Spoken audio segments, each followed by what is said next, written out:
He spoke about U.S. cities and the problem with drugs there, where some areas look like disaster areas because of the drug problem.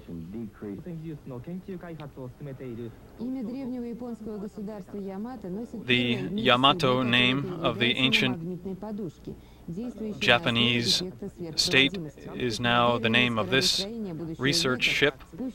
It's a research ship for the next century,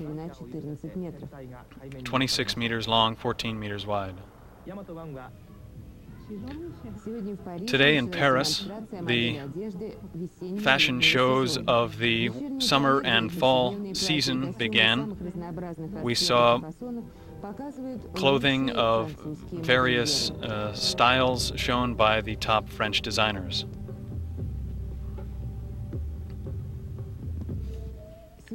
Today, we return to the theme, the topic of the Communist Party's secret money.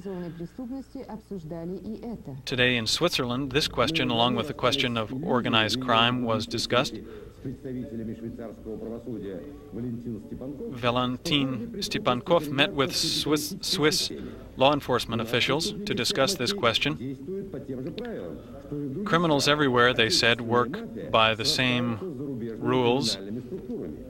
The local mafias work in an international criminal network. In recent years, many items which were in short supply here were unavailable because of huge amounts hidden in Swiss bank accounts.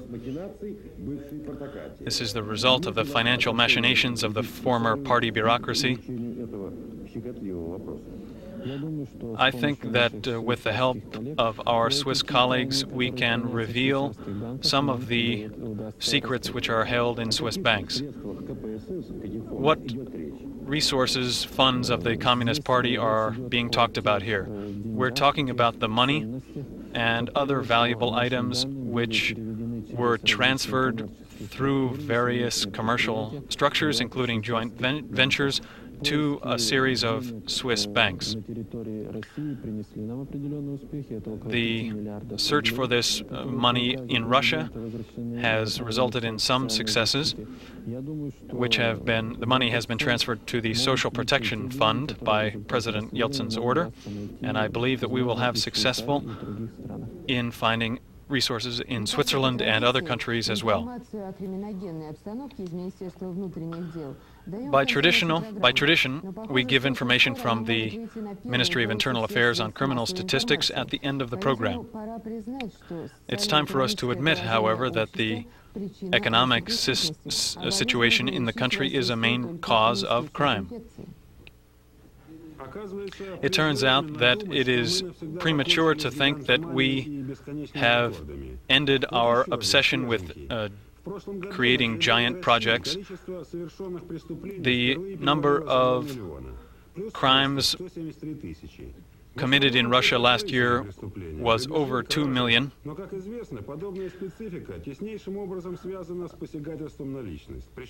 Of course, large statistics don't express the effect of crime on the individual.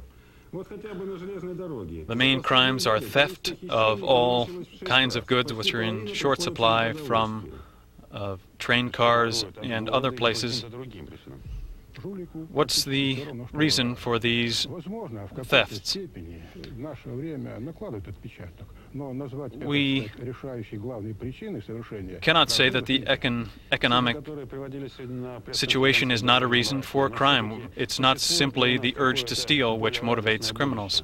What can we expect in the future in criminology?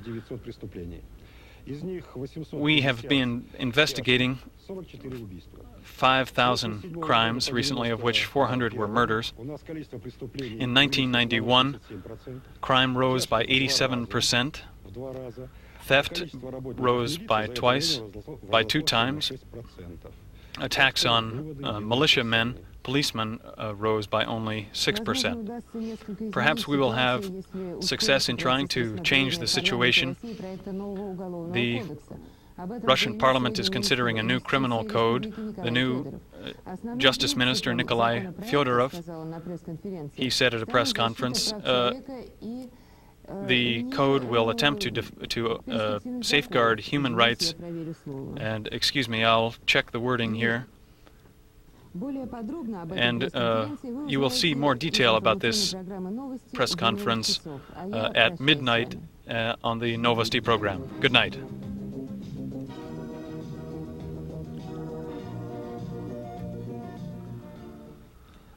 Good evening. For all practical purposes, the preparation for the Winter Olympics has come to an end, and the team from our country has been determined. The hockey team will consist of members of all of the republics, including Bykov, Khamukov, and Petrenko. This composition of the team was confirmed today by the Olympic Committee of the Commonwealth and by the Hockey Confederation of the former USSR, which will continue to perform the functions of the former organization. The USSR Water Polo Championships happened today. The Dynamo Club from Moscow won 13-7. The super final will now take place, consisting of 4 matches. Dynamo will play the Army team. The volleyball players of the Army team have left the competition. The team is composed of almost entirely new members, which explains its performance.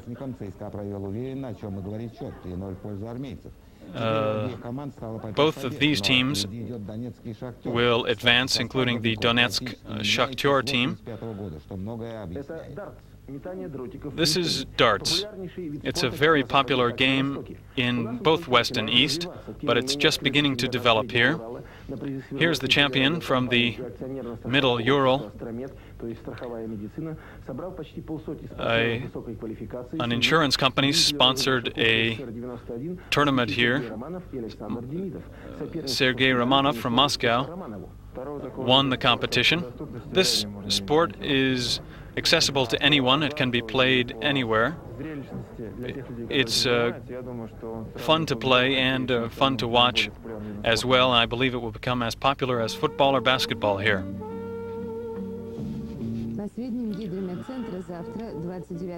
Tomorrow, January 29th, in Murmansk Oblast it will be -2 to +3. In Arkhangelsk Oblast, -4 to 1 degree. In Karelia, -3 to +2. In Lithuania. In Latvia, Belarus, 0 to 5 degrees with scattered showers. In Moldova, about 0 degrees. In Ukraine,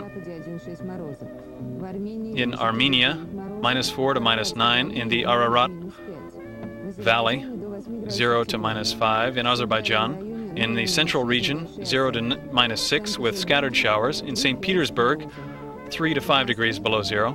In Moscow, tonight and tomorrow, 0 to -5 with scattered showers.